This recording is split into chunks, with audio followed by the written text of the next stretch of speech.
Acompaña a Paco Rodríguez en un diálogo con personajes que marcan la vida interna y externa de la Ibero. Bienvenidos a Cara, el espacio de entrevistas y discusión de los temas que a ti te importan. ¿Qué tal? Bienvenidos a Cara, el programa de entrevistas y discusión de Ibero TRC. Yo soy Paco Rodríguez y tengo el gusto de saludar en esta ocasión al maestro Adalberto Méndez López. Él es profesor del Instituto Interamericano de Derechos Humanos y profesor de la Universidad Iberoamericana de Torreón, experto en temas de derechos humanos y empresas, así como derechos humanos relacionados con temas de discapacidad. Maestro, muchas gracias por estar aquí con nosotros. ¿Qué tal? Muy buenos días. Muchas gracias por la invitación. Bien, pues el profesor Adalberto viene a ofrecer una plática con motivo del tercer aniversario de la desaparición forzada de estudiantes de Ayotzinapa, pero en esta ocasión, antes de adentrar a esta plática, a esta conferencia que dictará, pues platicaremos un poco sobre estos temas en los cuales él es experto, ¿no? Como temas de discapacidad y de empresas, todo relacionado obviamente con temas de derechos humanos. Maestro Adalberto, bueno, en estos temas de discapacidad, en su opinión, ¿cuál sería el diagnóstico? ¿Qué tan alejado estamos todavía de ser un país incluyente en temas de derechos humanos para las personas con discapacidad? Pues estamos muy lejos realmente. Mira, en 2014 México es evaluado por primera vez por el Comité de Expertos de Personas con Discapacidad y se emite un pliego de recomendaciones, que fue un informe del comité de alrededor de 70 y tantas recomendaciones. Simplemente para que te des una idea, la Convención de Personas con Discapacidad tiene 50 artículos, es decir, tuvimos un excedente de 20 recomendaciones más si nos fuéramos a recomendación por cada artículo de la convención. Es decir, vamos muy mal. Realmente México, y no debería ser así, porque la Convención de Personas con Discapacidad, que es el máximo referente internacional, fue un instrumento internacional propuesto por el Estado mexicano desde 2001 y que vio su materialización en 2006 en Naciones Unidas. En México, vigente desde el 3 de mayo de 2008, y aún así seguimos sin ser un ejemplo en la materia. Es decir, México propuso el mayor tratado internacional en la materia, pero no lo cumple. Entonces, claro, no es raro que tengamos severas quejas y severas observaciones de los organismos internacionales en la materia. Y digamos, simplemente vamos a analizar las cifras que tenemos actualmente. En México, la población de personas con discapacidad oscila entre el 12 y 15% de la población mexicana. Es decir, si hacemos un concentrado de cuántas personas con discapacidad existen en México, estaríamos hablando de alrededor de 13 millones de personas aproximadamente. Esto es casi 3 veces la población de Costa Rica. O sea, hay muchísimas personas con discapacidad las que viven en México. Y de estas personas, el 70% de las personas con discapacidad viven en el desempleo. Es decir, solamente el 30% de la población con discapacidad en México tiene acceso a una fuente formal de empleo. Y ese 70% desempleada, la mitad o más de la mitad vive en pobreza extrema. Y esto no lo digo yo, son datos que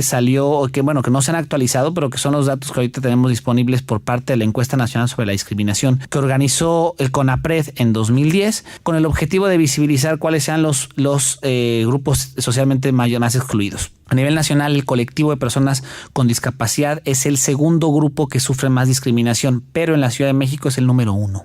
Entonces, bueno, simplemente hay que poner en la dimensión que realmente existe todavía un estigma grave contra las personas con discapacidad. Pero es una falta realmente de voluntad, de políticas públicas, de presupuesto, de cultura. Yo creo que es una conjunción de varias cosas. Existe una ausencia total de voluntad política por ayudar a las personas con discapacidad. ¿Y por qué lo digo? Porque seguimos viviendo del asistencialismo y no en el empoderamiento de las personas con discapacidad. Es decir, al político mexicano le agrada el asistencialismo, la dádiva, el estar otorgando estímulos que, lejos de ayudar a la autonomía de la persona con discapacidad, la tengan dependiente de estos estímulos. La persona con discapacidad no quiere caridad. La persona con discapacidad quiere derechos. La persona con discapacidad lo que quiere es ser un sujeto empoderado y libre y autodeterminado para el ejercicio pleno de cualquiera de sus derechos. Por otra parte, también hay un tema cultural grandísimo. Y el artículo 8 de la Convención de Personas con Discapacidad hace referencia a esta necesidad, y es la necesidad de tomar conciencia de la discapacidad. ¿Qué pasa en México? En México existe una fuerte resistencia a comprender o a entender o a adoptar o a aceptar la diversidad. Y la discapacidad es algo que no es ajeno ni a ti, ni a mí, ni a cualquier persona que nos pueda estar escuchando. No es un tema exclusivo de un grupo en situación de vulnerabilidad.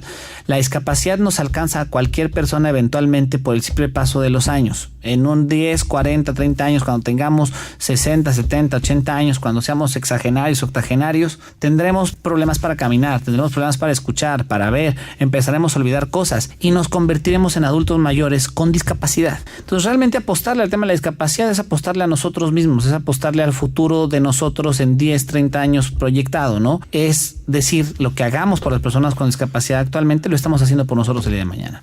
Estamos en Cara a Cara, yo soy Paco Rodríguez, estamos hablando con el maestro Adalberto Méndez sobre temas de derechos humanos relacionados con discapacidad. En este contexto, maestro, ¿hay estados más avanzados y otros más atrasados? En la materia definitivamente. Yo creo que de los estados que mencionan o presentan mayores políticas o avances en la materia son Guanajuato. Guanajuato tiene un instituto de personas con discapacidad que es el INGUDIS bastante avanzado, tienen políticas muy interesantes. Municipios, por ejemplo, como el municipio de Jerécuaro, que era un municipio fue completamente inaccesible. Gracias a estas nuevas políticas, hoy podemos decir que cada vez se proyecta como un municipio ejemplar en materia de accesibilidad para personas con discapacidad. Tenemos el caso de Chihuahua, que Chihuahua está pasando por un proceso de transformación muy interesante. Chihuahua se está volviendo un estado muy incluyente. Existe una buena voluntad de los estados por parte de las personas, hacia las personas con discapacidad. Existe una voluntad total, ¿no? En que sacar una nueva ley. Existe una red de personas con discapacidad muy bien organizada. Yo creo que es la mejor organizada del país. Y realmente han mostrado avances interesantes, pero es un proceso de transformación por el cual están justamente ahorita transitando. Y el caso de Coahuila me llama la atención. Coahuila tiene leyes muy interesantes. La legislación en materia familiar en Coahuila es bastante avanzada desde el punto de vista en materia de personas con discapacidad. Es el único código civil a nivel nacional que reconoce el sistema de apoyos para personas con discapacidad cognitivo-intelectual. Es decir, es un código que, si bien es cierto, tiene sus áreas de oportunidad, es un código que hoy tiene o coquetea de manera muy interesante con lo dispuesto por el artículo 12º de la Convención de Naciones Unidas. Es justamente la persona con discapacidad no necesariamente tiene que estar sustituida en la toma de sus decisiones, sino que debe tener un sistema de apoyos para su empoderamiento y plena efectividad de cualquiera de sus derechos. ¿Y hay algunos estados donde realmente estén rezagados en estos momentos? Definitivamente, mira, yo creo que existen, por ejemplo, si analizamos luego la legislación de Veracruz, por ejemplo, Veracruz tiene leyes bastante atrasadas.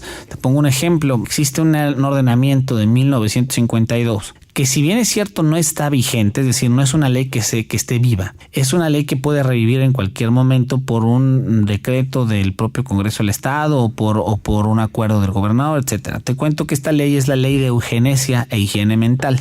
Esta ley sigue viva, es una ley que es realmente, existe. Y la ley de eugenesia e higiene mental de entrada plantea un término que no debería utilizarse, que es el propio término de eugenesia, que es normalizar a la persona, no entender la diversidad de la persona. Pero sobre todo habla de esterilización de personas con discapacidad, habla de la esterilización de personas alcohólicas y la esterilización de trabajadoras sexuales, y lo triste de este ordenamiento, que aparte se ve en su reglamento, es la esterilización por considerarse seres humanos indeseables. Así lo dice el ordenamiento. Insisto, esta convención, este reglamento, esta regulación en Veracruz es una regulación que no está vigente, que no está viva, es decir, no está aplicada, pero lo interesante es por qué no es aplicable actualmente.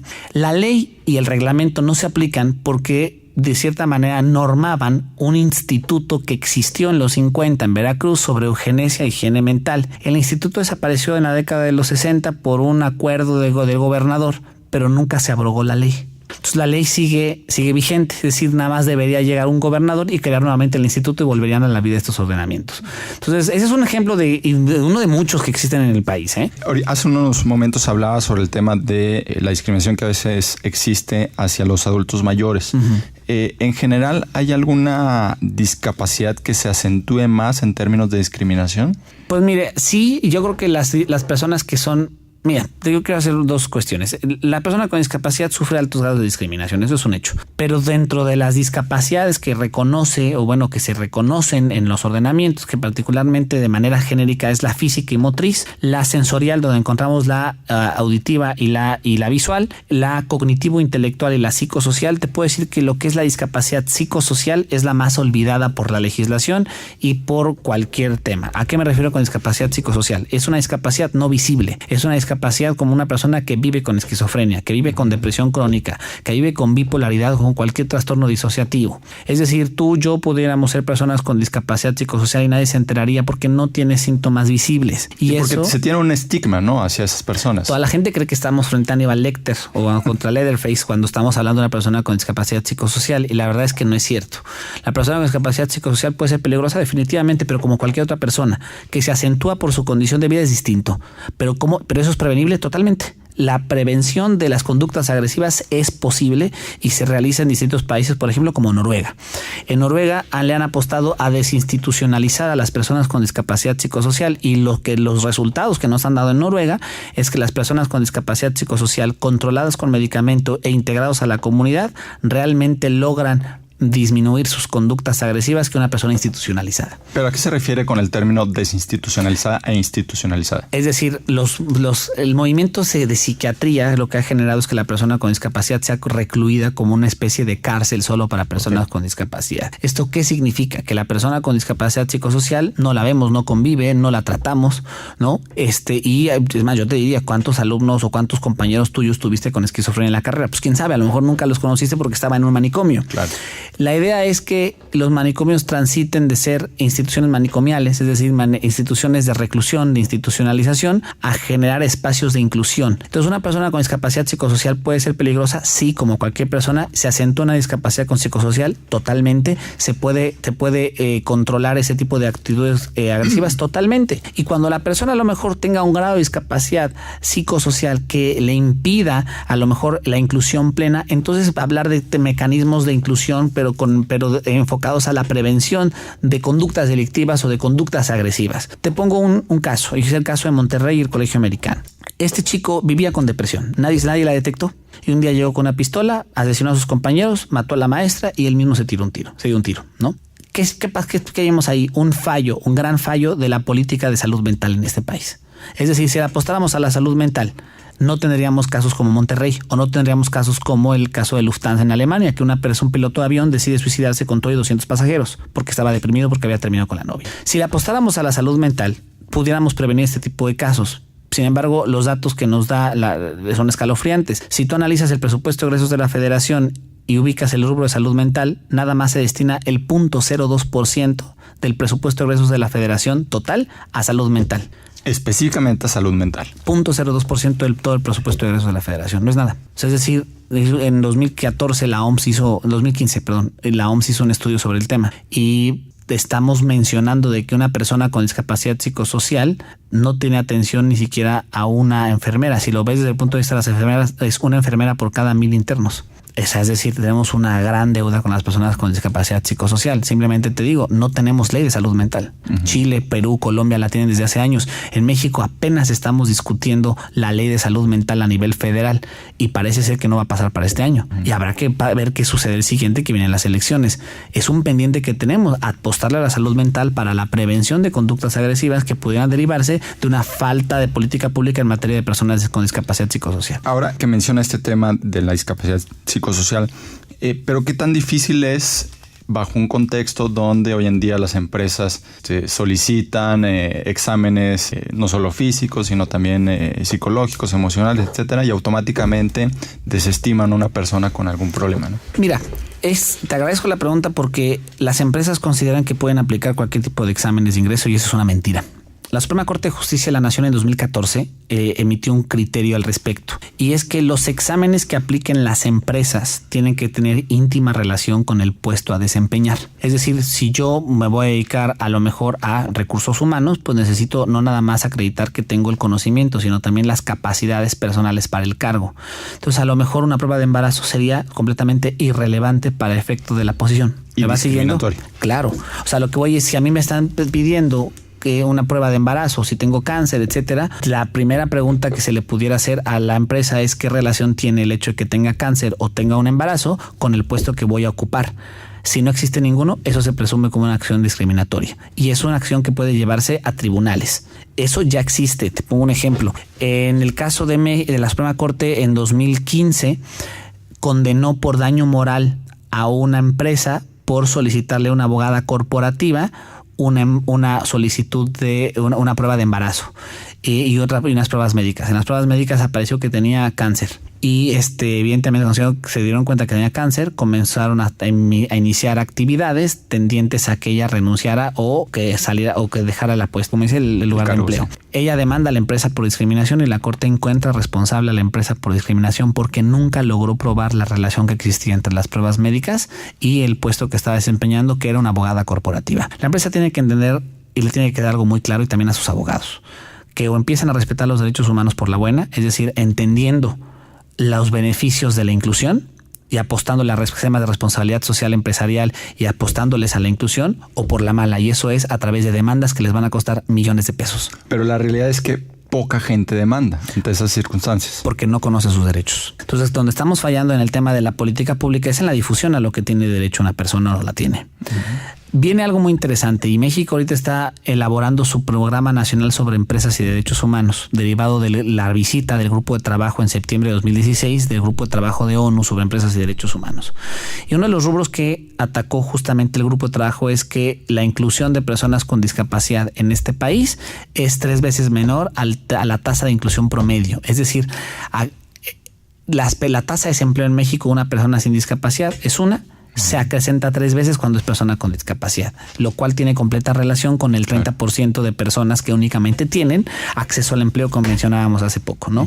La empresa debe de entender, y ahorita una empresa muy grande en la Ciudad de México tuvo un problema en redes sociales, ¿no? Que discriminó a unas personas por su aspecto físico y las obligaron a salir de la empresa, ¿no? Hoy en la mañana leí un artículo del Economista que se llama, y lo recomiendo, que se llama Las empresas sin alma. Y decía el autor de manera muy concisa: si las empresas intentan o buscan incluirse en la sociedad, tienen que entonces asumirse como actores con obligaciones de carácter social. Entonces, si la empresa no aprende por la buena, va a aprender por la mala, y por la mala es a punta de demandas, ¿no? Y eso se va a representar en altos costos de los gastos de defensa y el pago de multas o pagos o costos indemnizatorios para aquellos que terminen siendo victoriosos por este tipo de demandas, ¿no?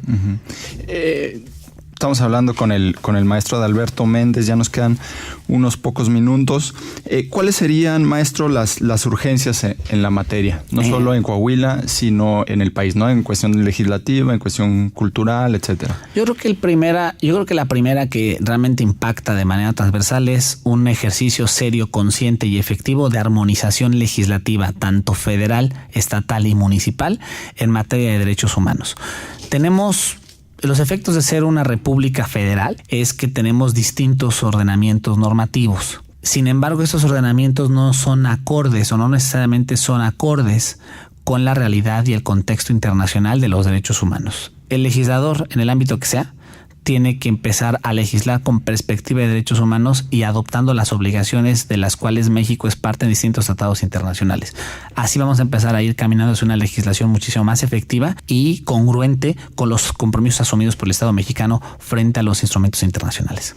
Por último, maestro Adalberto Méndez, platíquenos un poco sobre esta conferencia, esta plática que dará aquí en la Universidad Iberoamericana de Torreón sobre el 3er aniversario de la desaparición forzada de estudiantes de Ayotzinapa. Mira, hablar de desaparición forzada en un país como México siempre es un tema obligado, porque recordemos que el caso más emblemático de México ante el sistema interamericano fue justamente un caso de desaparición forzada y fue el caso de Rosendo Radilla. Por eso este evento no es menor, con recordar a las víctimas de la normal de maestros Isidro Burgos hace 3 años, realmente es obligatorio, ¿no?